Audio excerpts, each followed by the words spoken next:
I'm not a big fan of the new World Cup format in terms of allowing more teams to be in the competition, and also having 8 of the third place teams now being able to get out of the group. I think it takes a little bit of the quality away from it and a little bit of excitement of the group stage, but it only benefits the U.S. in terms of their chances of getting out of the group. Welcome to Sports Seriously. I'm Seth Vertelny, and joining me is U.S. men's national team legend and host of the Deuce on the Men in Blazers Media Network, Clint Dempsey. Clint, thank you so much for taking the time to join us today. Yes, sir, man. Appreciate you for taking the time. Of course. So, I guess we have to start with the draw for the U.S. men's national team. We've now had a few days to kind of digest everything. So, what's your overall view on how this group is looking for the U.S.? I wouldn't say it's an easy draw. I mean, it's a good one. It's good to know who they're going to be playing against and how they can prepare. They do have some familiarity with those teams in terms of Paraguay and Australia. They played them in friendlies, but it seemed like they were more than friendlies when you watch those games in terms of the tackles, the heated arguments and the pushing and shoving that they got into in both of those matches. So in the World Cup, it's going to be different than friendlies. There's going to be more passion than what we saw there, and I still think that those are going to be two tough teams to play against. And then if it's Turkey, or how do you pronounce it now? If they end up winning the playoff to get into that group, I mean, I see it as a tough group. But what I will say is I'm not a big fan of the new World Cup format in terms of allowing more teams to be in the competition, and also having 8 of the third place teams now being able to get out of the group.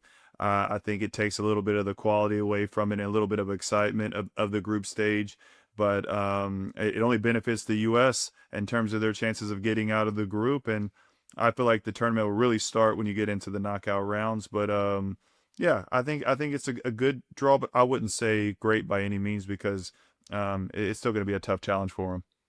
Yeah, and the U.S. national team players and Mauricio Pochettino are going to be asked this question over and over again between now and the start of the World Cup.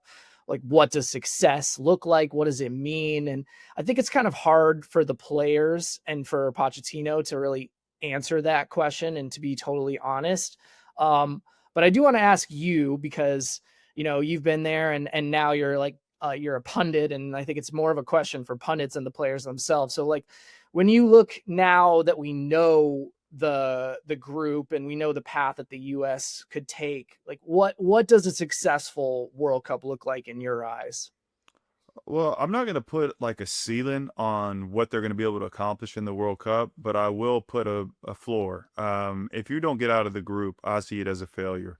I think with more teams being in the competition and having, like we talked about, 8 of the third place teams being able to get out, if you're not one of those teams that's able to get into the knockout stages, I think it's going to be a failure. I mean, for me, a true success, I think, is them inspiring a nation, getting the fans to believe, and having momentum getting out of the group that carries into the knockout stages. And maybe they go on a big run like what you saw them do in the 2000 and the World Cup that was in South Korea, or see like what South Korea. 2002. Yeah. 2002, or see what South Korea did in terms of the fans getting behind them being the hosts and going on a deep run. So I think something like that would be what I'm looking forward to. Yeah, and I was actually going to ask about your views on the new format, and you kind of already touched on that. The World Cups that you played in, you had to finish in the top two to make it out Yeah. of the group, and now that particular jeopardy is gone. And I wonder if now teams might approach these group stage games a little differently, knowing that they might not need as many points as they did in the past to get to the knockout stage. Yeah, I don't know. I mean, it's kind of uncharted territory, so I don't know how people are going to balance that. I mean, you look in World Cup pass where people have already gotten the job done in the first 2 games, or the first 3 games, and then when uh, kind of rest players for that last game, and it, it maybe takes off that rhythm of when you get into the knockout rounds sometimes, but taking your foot off the gas, I don't really know. But when I look in World Cups past, it seems like the groups were more exciting because of what you talked about. The top two teams get out. You have to get a result from your first game if you want to have more of a smooth sailing to try to get out of the group. And also, I think about the challenges that we experienced, and in three of those World Cups that I got to play in, two of them we got to play against the World Cup winners. You know, we tied Italy in the one in 2006, and then we ended up losing 1-0 to Germany in the group of death in 2014. But you know, no matter what, I felt every group we were in the World Cup was tough, and you know, two of the three of the World Cups we were able to get out of the group and get to the knockout rounds, and we got beaten extra time against Ghana in one, and beat against in Belgium in extra time in the other. So we came up short, and hopefully this U.S. team will be able to get over that hurdle and go on a deep run.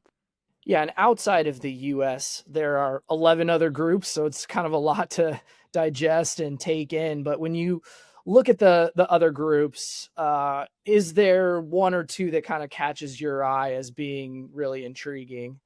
I mean, it's tough. I don't think the groups are as dangerous as in past, because I don't think there's much with having more teams in it. The quality is not as high. But if I had to guess, a group of death, I mean, France, Senegal, Norway group. I don't. That could be a tough one. I don't know who's gonna get in that playoff spot to face them. I think Group L with England, Croatia, Ghana, and Panama. That looks like a tough group. Croatia's always good in the World Cup. Ghana's always gave us a challenge. England, in terms of getting to the finals and semifinals of the Euros and World Cup and stuff like that. And they got Panama, who's always kind of in years past has been our bogey team of what you saw in Copa America and CONCACAF Nations League semifinals. So I don't think there's a true group of death because of the quality is not as high with adding them and more teams in. But those are, I guess, maybe two groups that stand out. Yeah, and we talked about kind of the expectations for how the US might do and what might be considered a success. And I'm curious for your thoughts also on just what success will look like in terms of the overall growth of the game here. You know, in 94, there was a lot more room for growth. I mean, we didn't even have a professional league. There was no way to watch most leagues in Europe. And so that World Cup served as a huge moment of growth in our country. But obviously now, 32 years later, the landscape of soccer in this country is completely different. And, you know, you hear people involved with the World Cup talking about how this is going to be, you know, rocket fuel for soccer in the US. But I wonder what your opinion is in terms of what kind of reasonable expectations should we have in terms of what this World Cup can do for the game in the US after the World Cup ends. I mean, I hope it inspires the next generation to take it even further. Hopefully, they're inspired by what they see from our current players, and you know, go on to break the records and set new standards and that the previous group and the ones before them have done. I would like to see soccer be something that's talked about in the way it is in every World Cup year, because it seems like that's when it moves the needle in the States. Hopefully it gets to the point that every year the needle is moved in terms of it being a mainstream sport here in the States every year, not just every 4 years. It looks like there might be opportunity of more Copa Americas being here, which is exciting, which only will raises excitement around the game. But yeah, I don't know what other levels in terms of like how much more it's going to grow MLS and the domestic league, but I just really hope more money's put into to development and being able to create more creative attacking players and that are able to take the game to another level. So those are things that I hope for.